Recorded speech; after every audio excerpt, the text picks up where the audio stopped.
தமிழ்நாடு தான் எல்லாருக்கும் பிச்சை போட்ட நாடு எல்லா காலத்திலையும். அப்ப ஏன் நாட்டுக்கு நீ யார் பிச்சை போட? ஒன்றிய அமைச்சர் சொல்றார், இல்ல இல்ல நீங்க அந்த புதிய கல்விக் கொள்கையை ஏற்றுக்கொண்டால்தான் நான் உங்களுக்கு நிதி தருவேன். இப்ப என்ன புதிய கல்விக் கொள்கை? இந்த நாட்டுல புதிய கல்விக் கொள்கை எதுவுமே இல்லையா? அறிவியல் வளர்ச்சியோட தமிழ்நாட்டுடைய கல்வி பணிக்கார நடந்ததே இல்லையா?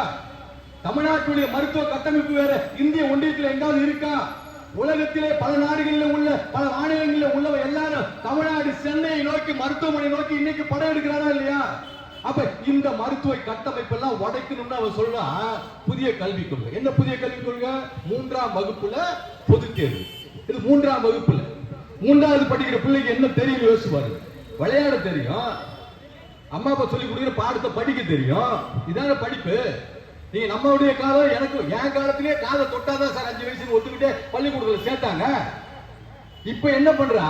இப்ப 3 வயசுல நம்ம வீட்டுல 2 பேரும் வேலைக்கு போனாலும் கொண்டு போய் சேர்க்கிறோம். 3ஆம் வகுப்புல பள்ளிக்கூடத்துல பொதுத் தேர்வு, அரசு பொதுத் தேர்வு. 5ஆம் வகுப்புல பொதுத் தேர்வு, 8ஆம் வகுப்புல பொதுத் தேர்வு, அப்புறம் 10ல பொதுத் தேர்வு, 12ல பொதுத் தேர்வு. 3ஆவதுல நீங்க நம்முடைய நாட்டில் இப்ப ஒரு தேர்வு நடக்குதுல்ல, தேர்வு நடக்கும் போதே கல்வியாளர்கள் சமூக ஆர்வலர்கள் என்ன அறிக்கை விட்டாங்க பாத்தீங்கல்ல? நம்ம பிள்ளைகள் எல்லாம் தோல்வி அடைஞ்சாலும் பயப்படாதீங்க, படிங்க, அதெல்லாம் ஒன்றும் சிரமம் இல்லை அப்படின்னு தான் அறிக்கை விடுறாங்க. ஏன்னா தேர்வு முடிவு வரும்போது மார்க் குறைவாக எடுத்துட்டான், மதிப்பெண் குறைவாக எடுத்துட்டாங்க, வீட்டுல உள்ளவங்க திட்டுவாங்க. பயந்து போய் தமிழ்நாட்டில் பல குழந்தைகள் தற்கொலை பண்ணிட்டு செத்துருக்கா இல்லையா? இந்தியா முழுக்க நடக்கும், இந்தியா முழுக்க நடந்திருக்கு. அப்ப அப்படி சாக கூடாதுன்னு நாம ஒரு திட்டம் வச்சுட்டு அவன் சொல்றான் 3ஆம் வகுப்புல. நம்முடைய காலத்துல நம்முடைய தலைமுறைகள் நாம பாத்துருக்கோமா இல்லையா? 10வது படிச்ச பையன் குடும்பத்துக்காக வேலைக்கு போயிருக்கானே, அவன் குடும்ப கஷ்டத்துக்காக வேலைக்கு போனான். 10வது படிச்சு ஃபெயில் ஆயிட்டானா அப்பா என்ன சொல்லுவாரு? நாம என்ன சொல்லிருக்கோம்? நம்ம அப்பா என்ன சொல்லிருக்காங்க?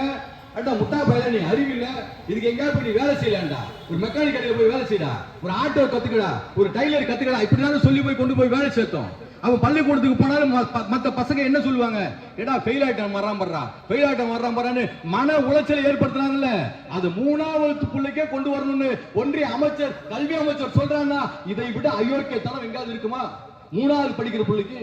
இப்ப கல்லூரிகளுக்கும் அதே திட்டத்தை கொண்டு வந்துட்டான். முன்ன கல்லூரியில நாம 3 ஆண்டோ 4 ஆண்டோ 5 ஆண்டோ படித்தாதானே நம்மளுக்கு இந்த சர்டிபிகேட் என்று சொல்லப்படக்கூடிய ஆவணம் கிடைக்கும். இப்ப நீங்க ஒரு ஆண்டோட கல்லூரியில எனக்கு வேணாங்க, நான் வெளியில போறேன்னா உங்களுக்கு ஒரு சான்று கொடுத்துருவோம். அந்த சான்று வச்சுட்டு என்ன பண்ண முடியும்? நாக்க வழிக்க முடியும். முழுமையாக கல்வி பெற்று வெளியில போறவனுக்கே வேலை வாய்ப்பு இந்த கொடுக்க முடியல இந்திய ஒன்றிய அரசால. ஆனா என்ன பண்றான்? நீங்க ஒரு ஆண்டுல கல்வி எல்லாம் போலாங்கிறான். அப்படி இப்படிப்பட்ட அயோக்கியத்தனங்களை எல்லாம் இங்க பட்டவர்த்தனமாக தமிழ்நாடு உள்ளிட்ட தென் மாநிலங்களில் அவனால செயல்படுத்த முடியல என்ற அந்த திட்டத்தோடு தான் நீட் என்ற தேர்வு தொடங்கி தமிழ்நாட்டுடைய கல்வி வளங்கள் எல்லாத்தையும் சொல்றான். அவன் ஆட்சிக்கு இந்திய ஒன்றியத்திலே பிஜேபி என்ற RSS பார்ப்பன கூட்டம் ஆட்சிக்கு வந்த உடனே தமிழ்நாட்டுடைய நிலங்கள்ல கை வச்சிட்டான். கார்பரேட் நிறுவனங்களுக்கு தாரை வார்த்து கொடுத்துட்டான். இன்னமும் அவனால் விற்கப்படாமல் இருக்கக்கூடிய ஒரே இடம் பார்லிமெண்ட் கட்டடம் மட்டும்தான். மத்த எல்லாத்தையும் வித்து தொலைச்சி வாயில போட்டுக்கிட்ட அயோக்கியத்தனமான ஆட்சியாளர்கள் பிஜேபி ஆட்சியாளர். இப்ப அந்த அயோக்கியத்தனமான ஆட்சியாளர்கள் இப்ப என்ன நம்முடைய கடைசியான முதல் தலைமுறை ஆட்சிக்கு வந்த போது விவசாய நிலங்கள்லாம் எடுத்துக்கிட்டான், அம்பானி அதானிக்கு கொடுத்துட்டான். சோழ நாடு சோறுடைத்ததுன்னு தமிழ்நாட்டுல பழமொழி. தஞ்சை ஒன்றியங்கள் முழுக்க கீழே தஞ்சை மேல தஞ்சை உள்ளிட்ட எல்லா வட மாவட்டங்களிலும் பயிர் செழித்து வளர்ந்தது, சோறு போடக்கூடிய அளவுக்கு உலகத்துக்கு. இன்னைக்கு அந்த நிலங்களெல்லாம் கார்பரேட் நிறுவனங்கள் கையில போய் மிகப்பெரிய அங்காடிகளாக மாட மாளிகைகளா மாறிடுச்சு. இருக்கின்ற நிலங்களையும் அவன் அவங்ககிட்ட தாரை பார்த்து கொடுத்துட்டான், தரங்களுக்கு கொடுத்துட்டான். தரங்களுக்கு கொடுத்த உடனே என்ன ஆயிடும்? நீங்க அவன் எதை வேண்டுமானாலும் விதைக்கலாம். யாரு? அம்பானி வாங்குறாரு தஞ்சாவூர்ல ஒரு நிலத்தைன்னா அந்த வயல்ல அவர் எதை வேணாலும் விளைவிக்கலாம். ஏன்னா நாம ஒப்பந்தத்துல கையெழுத்து போட்டு காசு வாங்கிட்டு இடத்தை கொடுத்துட்டோம். அது அவர் அரிசியும் விளைவிக்கலாம், அபினும் விளைவிக்கலாம். அப்படி விளைவிச்சா குஜராத் துறைமுகம் வழியா இங்க வந்து சேரலாம்.